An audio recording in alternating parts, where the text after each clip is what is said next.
अस्सलाम वालेकुम dear students of class 12। आज हमारा टॉपिक है that is steps for organising debates. Debate किस तरह हम ऑर्गेनाइज करते हैं, कौन से स्टेप्स होते हैं जिससे हम डिबेट ऑर्गेनाइज करते हैं स्कूल्स में। तो नंबर जो पहला उसका पॉइंट है that is selection of topic. Selection of topic,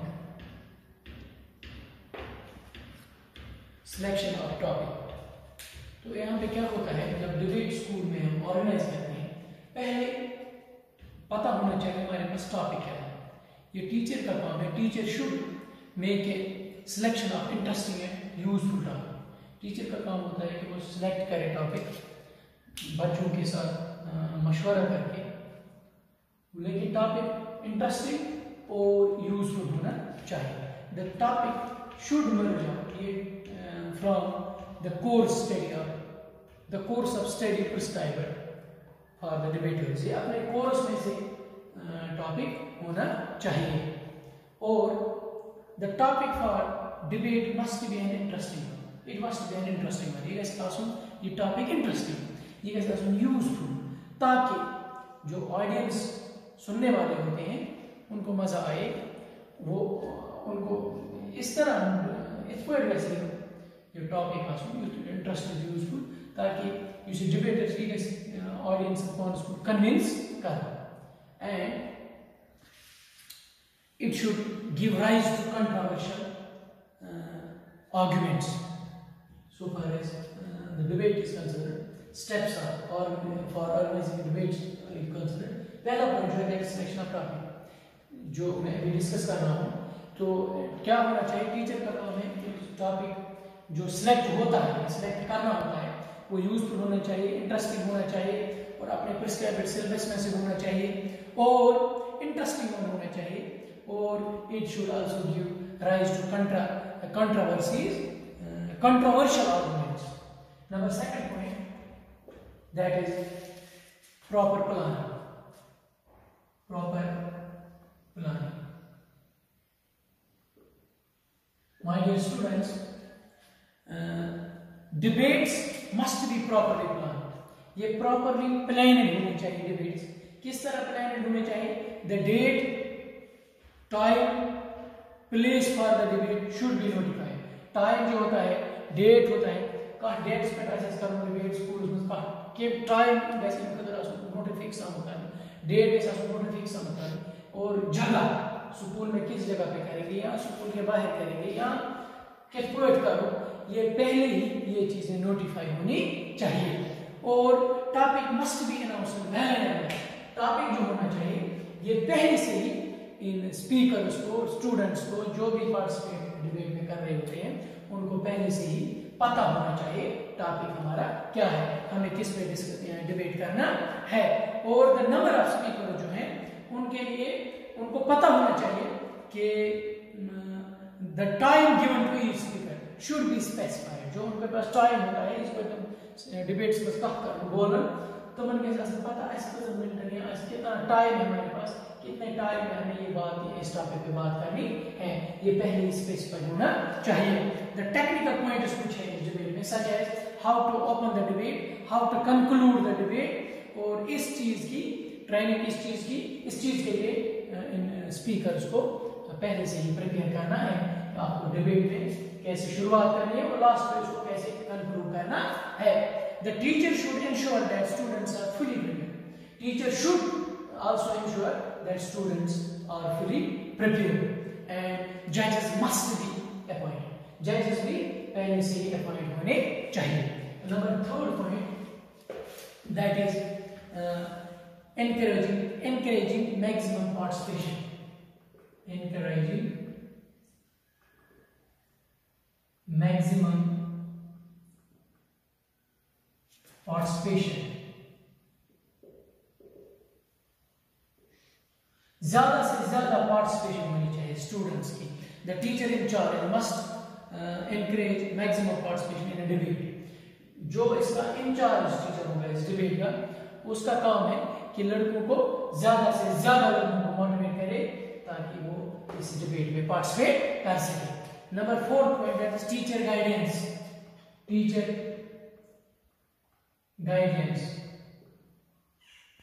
teacher guidance अहम पॉइंट है कि all the debate speakers must be guided by teacher.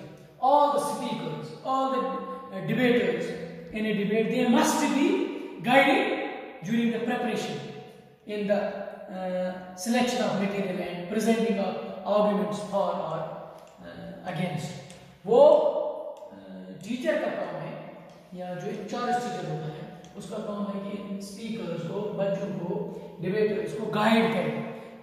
पहले ही डिबेट शुरू होने से पहले उनको गाइड करें, उनको प्रिपेयर करें कि आपको किस तरह डिबेट शुरू करना है, किस तरह कंक्लूड करना है, डिबेट क्या होता है, किस तरह एक दूसरे की बातें सुनना है, फिर एक दूसरे को किस तरह जवाब देना है, किस तरह रिप्लाई करना है।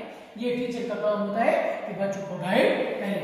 The language should be, the language, जो भी लैंग्वेज डिबेट में यूज करता है, this language should be brisk, clear. Language should be clear, language should be brisk, language should be clear, and no opponent should be insulted. कोई भी opponent जो है debate में, he should not be insulted. Number 5 जो point है, that is कुछ और इसमें जो points हैं जो consider होने चाहिए while organizing the debate, that is true spirit. Number 1, true spirit. True spirit means कि the true spirit of debating must be inculcated. The main objective should be speak effectively. The main objective of the debate here should be to speak effectively and not to insult the opponents. Opponents की insult नहीं होनी चाहिए while so far as this debate is concerned. जब हम debate की बात करते हैं, जितने भी अपोनेंट्स है they should not be insulted. और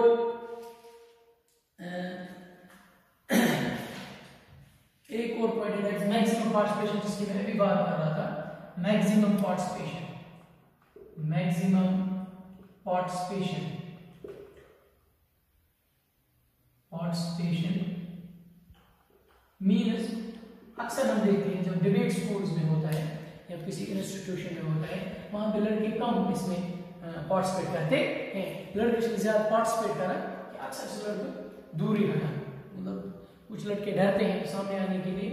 तो एम खतर पाइज जो टीचर इंचार्ज होता है या स्कूल में जितने भी टीचर्स होते हैं या जो लड़के भी पार्टिसिपेट करते हैं, एक टीचर का काम होता है कि लड़कों को मोटिवेट करें। किस तरह मोटिवेट करें? तिमिस पसंद एनकरेज करें और मोटिवेट करें। टीचर को पहले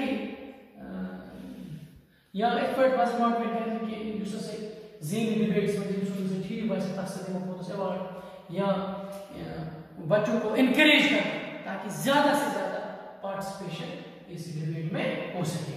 डिबेट को इंटरेस्टिंग बनाना चाहिए। ये कैसे आप डिबेट में इंटरेस्टिंग तो टीचर्स को ये कैसे मैं एफर्ट एनकरेज करूं बच्चों ताकि ज्यादा से ज्यादा पार्टिसिपेशन हो। Number 7 point, that is interesting and relevant. Interesting and relevant. जैसा मैंने पहले बताया कि टॉपिक जो डिबेट में होना चाहिए वो इंटरेस्टिंग होना चाहिए और यूजफुल होना चाहिए और रेलिवेंट होना चाहिए। हमारे प्रिस्क्राइब्ड सिलेबस में से कोई टॉपिक होना चाहिए और ये टॉपिक बड़ा इंटरेस्टिंग होना चाहिए, दिलचस्प होना चाहिए ताकि जो ऑडियंस है, सुनने वाले हैं, उनको ये डिबेटर्स अपनी तरफ कन्विंस कर सकें। वे ये तमन मास बोझस तमन गैस बासु कि उमन से पानी कंट्रोवर्सी डिबेट्स में उमन से पानी लड़ाई शासन की वो एक दूसरे के साथ एक दूसरे के पॉइंट्स का जवाब देते हैं, क्वेश्चंस का जवाब देते हैं, डिबेट्स में डिस्कस करते हैं एक दूसरे के साथ। तो ये सुन बोझ में तमन गैस बासु नुमो कर शायद लड़ाई नुमो से कंट्रोवर्सी एक पर कैसे इंटरेस्टिंग डिबेट आसो देंगे से आसो रेलेवेंट टू दिस हमारे जो प्रिस्क्राइब्ड सिलेबस है इसी में से टॉपिक होना चाहिए। और इसका जो आखिरी लास्ट पॉइंट है दैट इज डिस्कशन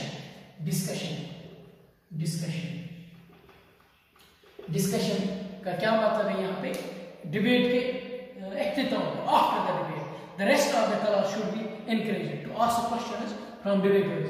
जो डिबेट जब खत्म होता है, जो बाकी जो स्टूडेंट्स हैं या रेस्ट ऑफ द क्लास हैं, उनको इनकरेज करना है कि आपको जी फिर जो जितने भी डिबेट्स में हिस्सा लेने वाले उनसे क्वेश्चंस करें या आपस में डिस्कस करें इस टॉपिक के बारे में। टॉपिक क्या है? फॉर एग्जाम्पल हमारे पास टॉपिक है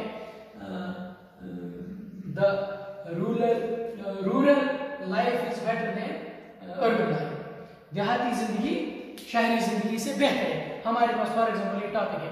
जब डिबेटर्स इस पे बात करेंगे तो कि हमारा देहाती गांव की जिंदगी अच्छी है कि हमारा शहरी जिंदगी अच्छी है, तो लास्ट पे जो रेस्ट ऑफ द क्लास है सुनने वाले हैं और बाकी स्टूडेंट्स हैं, तुम गसन इनकरेज करना ताकि तब टॉपिक स्पीक करन क्वेश्चंस ओके कि किम जे क्या आस्तमन समझ आमुत किम जे क्या पॉइंट्स आसन वो तुम था क्वेश्चन बनाई बात कर या आपस में डिस्कस करें कि टॉपिक में किस पर पूरा टॉपिक पेश कुछ चीज आत्मस ठीक कुछ चीज गलत, तो डिस्कशन तो हम गए की पॉइंट्स की स्टेप्स हैं, कुछ पॉइंट्स है फॉर ऑर्गेनाइजिंग डिबेट किस पर पास है कोर्स डिबेट ऑर्गेनाइज कर। Thank you.